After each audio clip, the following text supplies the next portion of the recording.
नमस्कार, आपके साथ मैं हूं स्तेश नैन मोर। देश में कोरोना की दूसरी लहर अभी हल्की भी नहीं पड़ी है कि तीसरी लहर की चिंता सताने लगी है। सबसे बड़ी फिक्र इस बात को लेकर है कि इस बार बच्चों पर ज्यादा असर पड़ने की आशंका है। एक्सपर्ट्स की आशंका और चेतावनी तक तो सब ठीक था, लेकिन दिल्ली के मुख्यमंत्री की सीख पर सियासत भड़क उठी है। बात पर बवाल 7 समंदर पार सिंगापुर तक पहुंच गया। केजरीवाल देश की सरकार को कोरोना की तीसरी लहर के बारे में आगाह कर रहे थे, लेकिन बात इतनी बढ़ गई कि भारत के विदेश मंत्री को सिंगापुर सरकार को सफाई देनी पड़ गई और केजरीवाल को भी उन्होंने आड़े हाथों लिया। भारत में अभी दूसरी लहर काबू नहीं आ रही और तीसरी लहर की आहट का अंदेशा जताने पर ही जुबानी वार पलटवार हो रहे हैं। उधर कई देश अपनी सूझबूझ, इच्छा शक्ति और शानदार प्लानिंग के दम पर कोरोना को मात देकर बिना मास्क बेखौफ पहले जैसी जिंदगी जी रहे हैं। चलिए इस पर भी बात करेंगे कि भारत के लिए अभी ऐसा कर पाना कब तक मुमकिन है और कैसे। बात होगी केजरीवाल के सिंगापुर स्ट्रेन पर बच्चों की चिंता से छिड़ी जंग पर भी।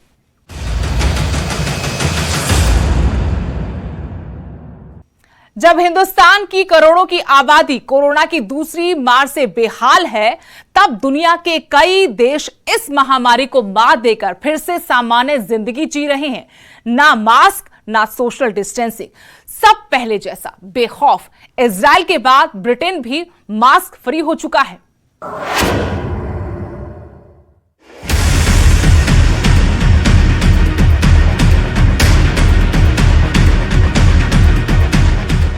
कोरोना महामारी के बुरे दौर को देखने के बाद ब्रिटेन में न्यू नॉर्मल की शुरुआत हो गई है। ब्रिटेन ने न सिर्फ महामारी का कहर झेला, बल्कि लंबा लॉकडाउन भी लगाया ताकि कोरोना को लॉक किया जा सके। और फिर जैसे ही कोविड की वैक्सीन आई, तेजी से अपने नागरिकों का वैक्सीनेशन किया और आज यहाँ के लोग खुली हवा में बेखौफ पहले की तरह सांस ले पा रहे हैं, खुलकर अपनों के साथ जिंदगी जी रहे हैं। हिंदुस्तान में भले अभी ये सपने जैसा है, लेकिन इजराइल के बाद ब्रिटेन ने यह कर दिखाया। करीब 5 महीने बाद पूरा ब्रिटेन अनलॉक हो गया है।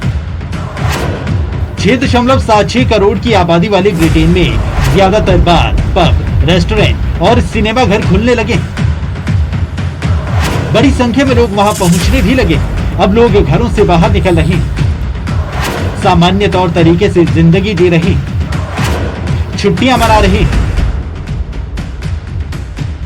लंबे इंतजार के बाद ये मौका आया है जब इस तरह से लोग बिना पाबंदियों के बाहर निकले। बाजारों में लोगों की भीड़। लॉक के बाद अनलॉक की प्रक्रिया की शुरुआत हो चुकी है। यूरोप के 3 और देश, फ्रांस, डेनमार्क और ऑस्ट्रिया बुधवार से अनलॉक हो गए। इनमें फ्रांस 6 महीने बाद खुला। इसके लिए कारोबारियों ने पूरी तैयारियां कर ली। हालांकि फ्रांस में कुछ बंदिशें जारी रही। यहाँ रात 9 बजे से कर्फ्यू लगेगा। इसके अलावा डेनमार्क और ऑस्ट्रिया में सार्वजनिक स्थल खोल दिए जाएंगे। नेगेटिव रिपोर्ट दिखाने पर ही प्रवेश मिलेगा। वैक्सीन लगवा चुके अंतरराष्ट्रीय पर्यटक भी आ सकेंगे। अमेरिका भी मास्क फ्री हो गया है। America centre for disease control and prevention ने कहा है कि अमेरिका में जिन लोगों ने वैक्सीन की दोनों डोज लगवा ली है, उन्हें मास्क पहनने और सोशल डिस्टेंसिंग के नियमों का पालन करने की जरूरत नहीं है। इसके बाद अमेरिकी राष्ट्रपति जो बाइडेन भी मीडिया के सामने बिना मास्क नजर आए। बाइडेन ने इस दिन को मील का पत्थर बताते हुए कहा कि अमेरिका ने जिस तेजी से वैक्सीनेशन किया है, ये उसी का नतीजा है। सीडीसी की नई गाइडलाइंस के मुताबिक अगर आपने वैक्सीन के दोनों डोज लगवा लिए हैं, तो आपको मास्क पहनने और सोशल डिस्टेंसिंग अपनाने की कोई जरूरत नहीं। यूएस के अलग अलग हिस्सों में यात्रा करने पर आपको कोरोना का टेस्ट कराने की जरूरत नहीं है। आप किसी कोरोना संक्रमित के संपर्क में आए, लेकिन आपको कोई लक्षण नहीं है, तो टेस्ट कराने की कोई जरूरत नहीं। महामारी से पहले की तरह आप जिस तरह रोजाना के कामकाज करते थे, वैसे ही सब फिर से कर सकते हैं। यानी सार्वजनिक स्थानों पर साथ बैठना, मिलना जुलना बिना किसी सोशल डिस्टेंसिंग और मास्क के किया जा सकता है। अमेरिका में पिछले कुछ हफ्तों से कोरोना के नए मामलों में कमी देखने को मिली है। इसके साथ ही एक्टिव केस और मौतों में भी कमी आई है। फिलहाल हर दिन कोरोना के करीब 36,000 नए केसेस आ रहे हैं। ये सितंबर के बाद सबसे कम है। इसके साथ ही अमेरिका में वैक्सीनेशन भी तेज रफ्तार से हो रहा है। अब वर्ल्ड इन डाटा के मुताबिक अमेरिका की लगभग 47% आबादी को वैक्सीन का कम से कम एक डोज मिल गया है और करीब 37% आबादी पूरी तरह वैक्सीनेट हो गई। अमेरिका में 12 साल से ज्यादा उम्र के सभी लोगों को वैक्सीन लगाई जा रही है। सीडीसी के इस कदम को इन सभी कारणों से जोड़कर देखा जा रहा है। एक्सपर्ट्स का मानना है कि जिन लोगों ने वैक्सीन की दोनों डोज लगवा ली है, ये उन लोगों को सरकार की तरफ से गिफ्ट है। इससे और लोग वैक्सीन लगवाने के लिए प्रेरित होंगे ताकि मास्क के झंझट से छुटकारा मिले। दुनिया के दूर कोने से उम्मीद की किरण नजर आ रही है। महामारी की त्रासदी से राहत अब दूर नहीं है। Bureau report, news 18 Haryana.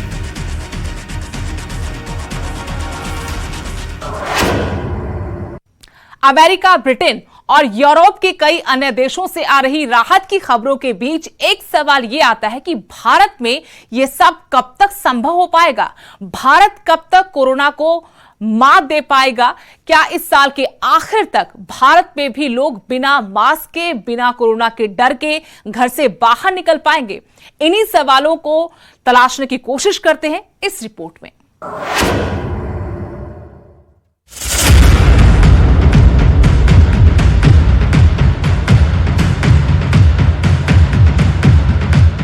देश इस वक्त कोरोना संक्रमण की दूसरी लहर की चपेट में है।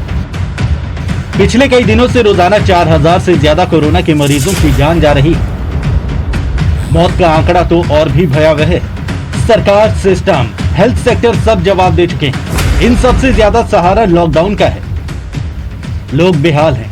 हर ओर मौत का मातम है। दूसरी लहर से निपटे नहीं कि तीसरी लहर का अंदेशा डरा रहा है। ऊपर से एक्सपर्ट्स चेता रहे हैं कि तीसरी लहर बच्चों के लिए खतरनाक हो सकती है। यानी भारत के सामने चुनौतियां कई और कड़ी हैं। कोरोना का कारगर हथियार वैक्सीन है, लेकिन वैक्सीन की किल्लत से देश का हर राज्य सामना कर रहा है। वैक्सीनेशन की धीमी रफ्तार कोरोना से आजादी के रास्ते में रोड़ा बन गई है। इस बीच सीरम इंस्टीट्यूट ऑफ इंडिया के सीईओ आधार पूनावाला ने एक बयान जारी किया और कहा कि भारत बड़ी जनसंख्या वाला देश है और इतनी बड़ी आबादी का 2-3 महीने में वैक्सीनेशन करना मुमकिन नहीं है। सीरम इंस्टीट्यूट ऑफ इंडिया के सीईओ आधार पूनावाला ने एक बयान जारी कर कहा, अमेरिका और भारत की तुलना करें तो 16 मई तक जहां अमेरिका में 27 करोड़ लोगों को टीका लग चुका है, वहीं भारत में 18 मई तक ये आंकड़ा 18 करोड़ के आसपास ही है। इसी आंकड़े को आबादी के हिसाब से देखा जाए तो अमेरिका की 47% और भारत की लगभग 11% आबादी को वैक्सीन का एक डोज लग चुका है। अमेरिका की 37% आबादी पूरी तरह वैक्सीनेट हो चुकी है। वहीं भारत में अभी केवल 3% आबादी पूरी तरह से वैक्सीनेट हुई है। भारत को 37% आबादी को वैक्सीनेट करने के लिए 51 करोड़ लोगों को पूरी तरह वैक्सीनेट करना होगा, जो सरकार के लिए टेढ़ी खीर है। भारत में अब तक 18 करोड़ से ज्यादा वैक्सीन लग चुकी है। यानी 120 दिन से चल रहे इस अभियान में औसतन 15 लाख वैक्सीन डोज रोज लगाई गई। अगर ये औसत बना रहा तो 51 करोड़ लोगों को पूरी तरह वैक्सीनेट करने में 21 महीने और लगेंगे। लेकिन वैक्सीन की कमी ने फिलहाल टीकाकरण की रफ्तार पर ब्रेक लगा रखा है। यानी इस स्थिति में मास्क से आजादी के लिए देश के लोगों को 3 साल तक इंतजार करना पड़ सकता है। लेकिन सरकार तो अगस्त से दिसंबर के बीच 216 करोड़ वैक्सीन डोज लाने का दावा कर रही है। वैक्सीनेशन के लिहाज से मई का महीना अब तक काफी खराब गुजरा है। वैक्सीनेशन की रफ्तार लगातार घट रही है, लेकिन अगले महीने से इसकी रफ्तार बढ़ने की उम्मीद है। रूसी वैक्सीन स्पुतनिक वी को लगाने की शुरुआत 14 मई से हैदराबाद में हो गई। अगले 1-2 हफ्ते में इसकी डोज बड़े पैमाने पर मिलने के आसार है। ये सरकारी दावे हैं, ये कितने सच साबित होंगे ये तो वक्त ही बताएगा। Bureau report, news 18 Haryana.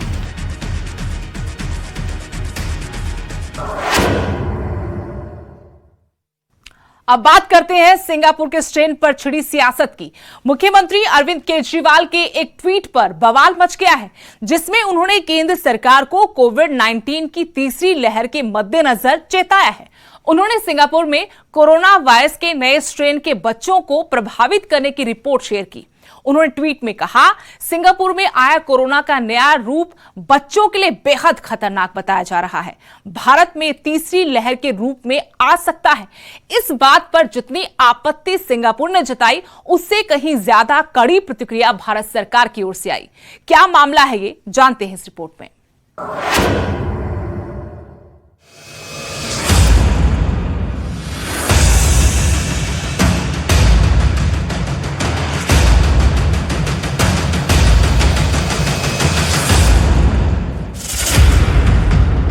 देश में कोरोना महामारी की दूसरी लहर का कहर जारी है। तीसरी लहर को लेकर चिंताएं बढ़ गई। इसी बीच मंगलवार को दिल्ली के मुख्यमंत्री अरविंद केजरीवाल ने कोरोना के सिंगापुर स्ट्रेन को लेकर सरकार को चिताते हुए एक्शन की अपील की। केजरीवाल तीसरी लहर को लेकर सरकार को आगाह कर रहे थे, लेकिन उनकी इस चेतावनी पर बवाल खड़ा हो गया। दरअसल दिल्ली के मुख्यमंत्री अरविंद केजरीवाल ने ट्वीट कर आशंका जताई कि वायरस का ये नया स्वरूप तीसरी लहर के रूप में भारत में दस्तक दे सकता है। उन्होंने ट्वीट किया, सिंगापुर में आया कोरोना का नया रूप बच्चों के लिए बेहद खतरनाक बताया जा रहा है। भारत में ये तीसरी लहर के रूप में आ सकता है। केंद्र सरकार से मेरी अपील है, सिंगापुर के साथ हवाई सेवाएं तत्काल प्रभाव से रखें। बच्चों के लिए भी टीके के विकल्पों पर प्राथमिकता के आधार पर काम। कल अरविंद केजरीवाल जी ने दो बातें कही। एक तो सिंगापुर में जो स्ट्रेन है उसके बारे में बोला और दूसरा बच्चों के बारे में बोला। आज भारतीय जनता पार्टी की और केंद्र सरकार की जो प्रतिक्रियाएं सामने आई हैं, उससे साफ हो गया है कि केजरीवाल जी को तो बच्चों की चिंता है और भारतीय जनता पार्टी और केंद्र सरकार को सिंगापुर की चिंता है। उनको दिल्ली के देश के बच्चों की चिंता नहीं है, उनको सिंगापुर की चिंता हो रही है। बच्चों की वैक्सीन नहीं लाएंगे, सिंगापुर की चिंता करेंगे। आप देखिए कि लंदन में एक नया स्ट्रेन आया था पहले, उसके बारे में भी बहुत लोगों ने अलर्ट दिया था। साइंटिस्ट ने वार्न किया था, डॉक्टर्स ने वार्न किया था कि लंदन में एक नया स्ट्रेन आया है और उससे पूरी दुनिया को अलर्ट रहने की जरूरत है। भारत सरकार ने समय रहते कोई कदम नहीं उठाया और लंदन में आए उस स्ट्रेन की वजह से और भारत सरकार की लापरवाही की वजह से आज देश की हालत देखिए क्या हो गई है। आज पूरा देश उसका खामियाजा भुगत रहा है। जो अलर्ट ये समझने के लिए था कि हम अपने कुछ कदम उठाएं, उस वक्त भी भारत सरकार हाथ पे हाथ रखे बैठी रही। लंदन में नया स्ट्रेन आया और आज हजारों लोगों की जान चली गई। कोई परिवार ऐसा नहीं बचा जिसके घर में कोई जिसके अपने जिधर नजर उधर उसको डेथ न नजर आए। यही वो ट्वीट है जिस पर जमकर बवाल हुआ। दिल्ली से लेकर सिंगापुर तक इस बात का विरोध हुआ। न सिर्फ सिंगापुर सरकार ने इस पर आपत्ति जताई, बल्कि भारत सरकार ने अरविंद केजरीवाल के आरोपों का जवाब दिया और विदेश मंत्री ने तो जमकर क्लास ली। सिंगापुर सरकार ने इस पर कड़ी आपत्ति जताते हुए जवाब दिया। साथ ही भारतीय उच्चायुक्त को तलब कर अपनी नाराजगी जताई। भारत में मौजूद सिंगापुर के दूतावास ने मुख्यमंत्री केजरीवाल के ट्वीट का जवाब दिया। इसमें कहा गया है, सिंगापुर में कोरोना के नए स्ट्रेन पाए जाने की बात में कोई सच्चाई नहीं है। टेस्टिंग के आधार पर पता चला सिंगापुर में कोरोना का B1617.2 वेरिएंट ही मिला है, जो भारत में पैदा हुआ है। इसमें बच्चों से जुड़े कुछ मामले भी शामिल हैं। मामला इतना तूल पकड़ गया कि केजरीवाल के बयान से भड़की सिंगापुर सरकार ने भारतीय उच्चायुक्त को तलब किया है और नए वेरिएंट वाले बयान पर नाराजगी जताई। सिंगापुर के विदेश मंत्री विवियन बालाकृष्णन ने भी इस मसले पर दिल्ली के मुख्यमंत्री अरविंद केजरीवाल को जवाब दिया। उन्होंने कहा कि राजनेताओं को तथ्यों पर बात करनी चाहिए। उन्होंने कहा कि कोरोना का कोई सिंगापुर वेरिएंट नहीं है। बात हाथ से निकल चुकी थी और भारत की ओर से डैमेज कंट्रोल का जिम्मा विदेश मंत्री एस जयशंकर ने संभाला। उन्होंने ट्वीट कर भारत का रुख साफ किया, साथ ही अरविंद केजरीवाल को लताड़ा भी। भारत की ओर से इस मामले पर जवाब दिया गया कि दिल्ली के मुख्यमंत्री के पास कोविड के वेरिएंट या विमान पॉलिसी पर बोलने का अधिकार नहीं है। विदेश मंत्री एस जयशंकर ने ट्वीट कर कहा, सिंगापुर और भारत दोनों कोरोना के खिलाफ लड़ाई लड़ रहे हैं। इस लड़ाई में सिंगापुर द्वारा भारत की जो मदद की गई है उसके लिए उनका धन्यवाद। मैं साफ कर देना चाहता हूं कि दिल्ली के मुख्यमंत्री का बयान भारत का नहीं। विदेश मंत्री एस जयशंकर ने भी विदेश मंत्रालय के प्रवक्ता अरिंदम बागची के ट्वीट को रिट्वीट करते हुए लिखा, सिंगापुर और भारत कोविड-19 की लड़ाई में मजबूत साझेदार हैं। हम सिंगापुर के लॉजिस्टिक का हब और ऑक्सीजन आपूर्तिकर्ता के रूप में उसकी भूमिका की तारीफ करते हैं। हमारी मदद के लिए सिंगापुर ने सैन्य एयरक्राफ्ट भेजे और इससे पता चलता है कि हमारा संबंध कितना खास है। जयशंकर ने अपने दूसरे ट्वीट में कहा है, गैर जिम्मेदार बयान देने वालों को पता होना चाहिए कि उनकी इस तरह की टिप्पणी से लंबे समय की साझेदारी वाली दोस्ती को नुकसान पहुंच सकता है। मैं यहां स्पष्ट करता हूं कि दिल्ली के मुख्यमंत्री का बयान भारत का बयान नहीं है। केजरीवाल को उड्डयन मंत्री हरदीप सिंह पुरी ने भी जवाब दिया, क्योंकि केजरीवाल ने सिंगापुर से हवाई सेवा तुरंत बंद करने की अपील की।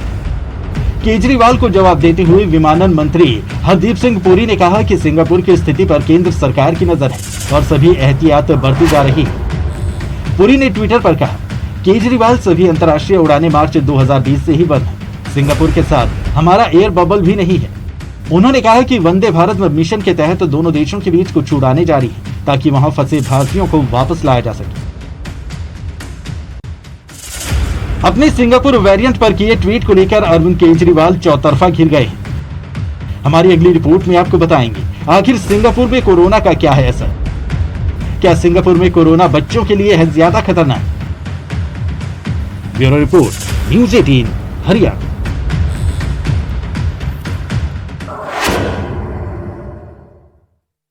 सिंगापुर से नई आफत को लेकर जमकर वार पलटवार हो रहा है। अरविंद केजरीवाल के बयान के बवाल के बाद यह मामला इतना बढ़ गया कि भारत सरकार को आगे आकर देश का पक्ष रखना पड़ा। उधर दिल्ली सरकार कह रही है कि उन्हें बच्चों की चिंता है।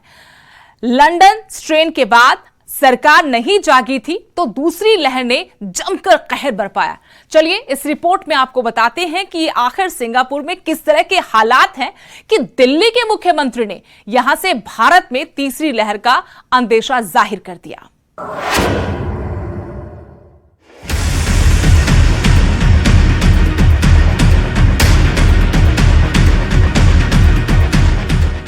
भारत में कोरोना की दूसरी लहर अभी तक कहर बरपा रही है। मौत का आंकड़ा दिनों दिन बढ़ता ही जा रहा है। राहत की बात सिर्फ संक्रमितों के आंकड़ों के कम होने की। वैज्ञानिक तीसरी लहर को लेकर सरकार को अलर्ट कर चुके हैं। आशंका जताई जा रही है कि तीसरी लहर बच्चों के लिए खतरनाक होगी। इन खतरों के बीच देश में जल्द कोवैक्सीन का बच्चों पर ट्रायल शुरू होने जा रहा है। लेकिन जब अरविंद केजरीवाल ने सिंगापुर स्ट्रेन का नाम लेकर सरकार को तीसरी लहर के बारे में आगाह किया तो सिंगापुर सरकार के साथ साथ भारत सरकार भी आहत हो गई। इसे सियासत से जोड़कर भी देखा जा रहा है और सिंगापुर भारत के रिश्तों को देखकर भी। हम आपको बताने जा रहे हैं सिंगापुर में ऐसा क्या हुआ कि उसका डर भारत में निकट भविष्य में नजर आने लगा है। दरअसल सिंगापुर में नए कोरोना वायरस स्ट्रेन ने दहशत फैला दी। स्कूल तक बंद किए जा रहे हैं। ये नया स्ट्रेन बच्चों को ज्यादा प्रभावित कर रहा है। सिंगापुर के स्वास्थ्य मंत्री ओंग ये कुंग ने एक प्रेस कॉन्फ्रेंस में कहा कि B1617 बच्चों को ज्यादा प्रभावित करता दिख रहा है। ये स्ट्रेन सबसे पहले भारत में पाया गया था। प्रेस कॉन्फ्रेंस के दौरान सिंगापुर के शिक्षा मंत्री ने कहा, इनमें से कुछ म्यूटेशन से ज्यादा संक्रामक हैं और वो छोटी उम्र के बच्चों पर हमला कर रहे हैं। ये हम सबके लिए चिंता की बात है। हालांकि उन्होंने ये जरूर कहा कि जितने बच्चे संक्रमित हुए हैं उनमें से किसी की हालत गंभीर नहीं है। WHO भी इस स्ट्रेन पर चिंता जाहिर कर चुका है। कोविड-19 के B1617 वेरिएंट को विश्व स्वास्थ्य संगठन ने चिंता वाला वेरिएंट घोषित किया था। WHO के मुताबिक ये बाकी वेरिएंट से ज्यादा संक्रामक है। ये वेरिएंट पिछले साल अक्टूबर में महाराष्ट्र के सैंपल्स में सामने आया था, तब इसे डबल म्यूटेंट कहा गया था। पिछले हफ्ते अपनी रिपोर्ट में WHO ने कहा था कि B1617 अपने 3 सब लीनिएज B1617.1, B1617.2, B1617.3 के साथ कम से कम 44 देशों में फैल चुका है।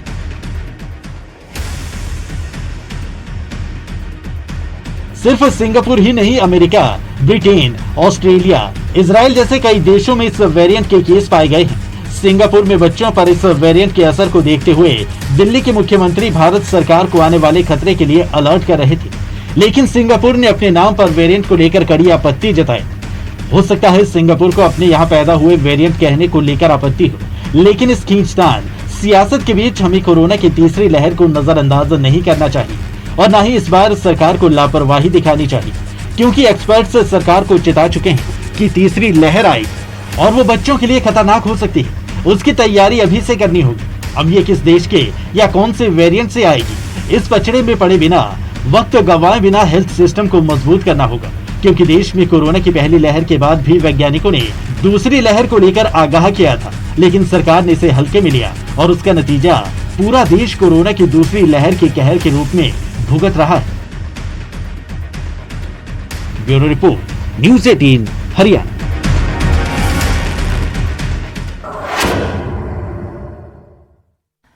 और आखिर में आपसे अपील है, अपना अपनों का ख्याल रखें, मिलकर साहस से जिंदा दिली के साथ इस महामारी का मुकाबला करें।